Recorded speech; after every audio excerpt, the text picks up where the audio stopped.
As William's wealth grew, so did his demands for service.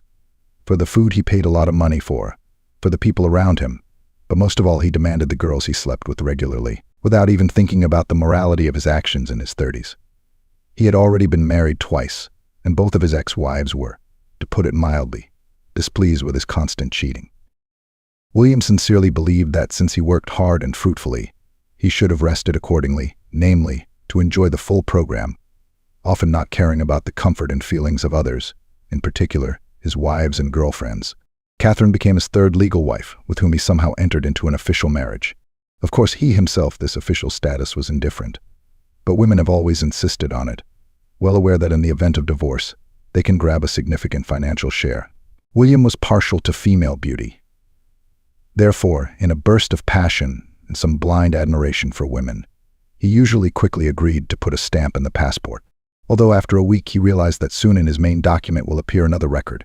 So it happened, and this time he was now married to Catherine. About 2 months had passed since the wedding, but William was already more excited about his newly built and renovated cottage than his wife. The cottage was a symbol of his success. A vast estate with meticulously manicured gardens, a swimming pool, and an extravagant interior that reflected his taste for luxury. Every room in the house was decorated with the finest materials, marble floors, crystal chandeliers, and imported furniture. William was proud of his new home and often invited guests to brag about his achievements. Catherine, on the other hand, seemed to fade into the background, her presence overshadowed by the grandeur of the estate. Most of the guests at the last meeting had gone home in cabs or had been picked up by their own drivers, but a few had chosen to spend the night in William's new bedrooms, leaving him alone by 2 in the morning. The man rarely reached the condition necessary to be left last, but those around him were no longer able to have heartfelt conversations with him or continue their active entertainment. Appreciating the extent of the destruction at the party, he thought it could have been worse. Scattered glasses, half-empty bottles, and abandoned shoes were only part of the price he'd paid for his lifestyle. The last awake person in the house, besides himself, was his own mother-in-law. Having just met her, he immediately recognized her as a very intriguing person. The woman seemed far from stupid and very calculating. She always dressed expensively and behaved rather arrogantly. Something about her attracted him. Her name was Eleanor, and she insisted on being addressed by her first name, believing that adding a formal title would make her look older. She was only a little over 40, which surprised William. He thought about it as he addressed her, Miss Eleanor. The woman wasn't the least bit startled by his voice, as if she knew her son-in-law was approaching from behind, and perhaps even expected him at this very spot. "No, Will, on the contrary, I am enjoying your new home. I'd like to believe I've been to many rich and luxurious places, but unlike them, your home has a soul. That's why it's at the top of my list." William raised an eyebrow, intrigued by her comment. "That's good to hear. It's been a hard day today." "Are you tired?" he asked, trying to figure out her intentions. "Not really. I was just looking for company to get on with the night," Eleanor replied, meeting his eyes with a hint of mischief in them. "Why?" asked William, slightly amused by her directness. "I just saw a pool table in the basement and thought I'd been wanting someone to teach me how to play for a long time. Well, since everyone's gone and we're not tired, I'm ready to be your apprentice." Her smile was playful, but William sensed the challenge behind her words. "Well, let's not waste any time. Let's go," William said, his curiosity piqued. Eleanor took the initiative and picked up a martini glass from the table and headed for the stairs, the clicking of her heels reflecting off the walls. William followed her, noticing the sway of her hips. The unusual couple sat across from each other, separated only by a wide pool table. Each took a sip of their drink before William continued. "Do you know the rules?" "Yes, so let's get started. Let's dispense with the theory and get right to the practice." Eleanor's voice was calm, but there was a tinge of something more in it, something that made William's pulse quicken.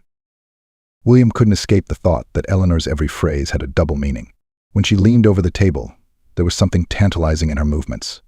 He admired her, realizing how ineptly she had placed her hand on the table.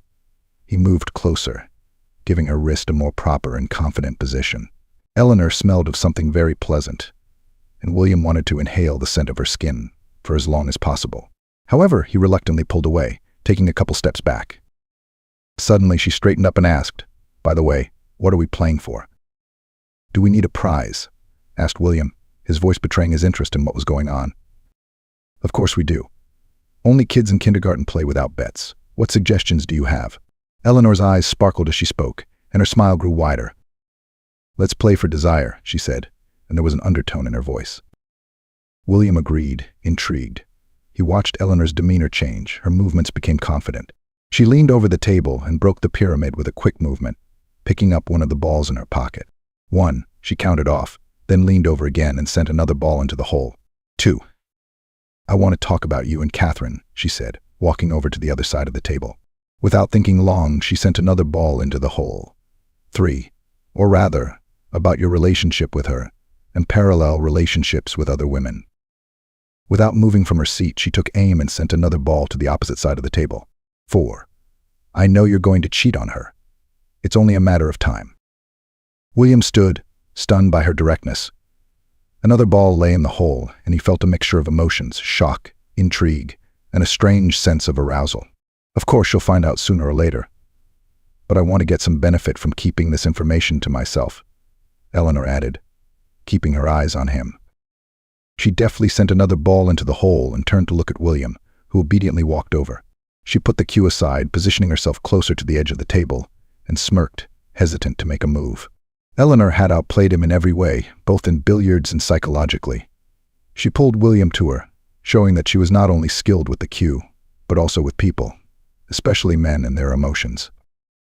The tension in the room was palpable. William hadn't experienced such a connection in a long time. He could feel the adrenaline rushing through his veins as she leaned closer, her lips almost touching his ear as she whispered, "Are you ready to play for real now?" As he saw the last of the guests off, William wondered if he had dreamed it all. He couldn't find his mother-in-law anywhere. Memories of her touch and gaze lingered in his mind. As soon as the house was empty, he rushed to the basement with his heart pounding. He saw evidence of the last night's play, a bodice sticking out of one of the corner holes of the pool table. William lifted the bodice and a smile played on his lips. He couldn't deny the excitement he felt. It was reckless, dangerous, and utterly intoxicating. This night had left him with more questions than answers, and he found himself wanting more.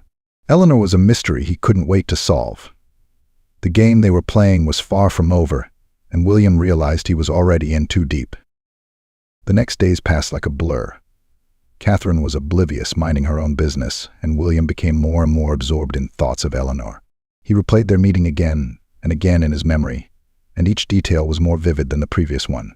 The way she had confidently pulled herself together, the look in her eyes when she had made her intentions clear, all of it was unlike anything he had ever experienced. One evening, as he sat in his office, William received a text message. It was from an unfamiliar number, but he knew immediately who it was. Same place, same stakes, the message read. His pulse quickened, and without hesitation he replied, "I will."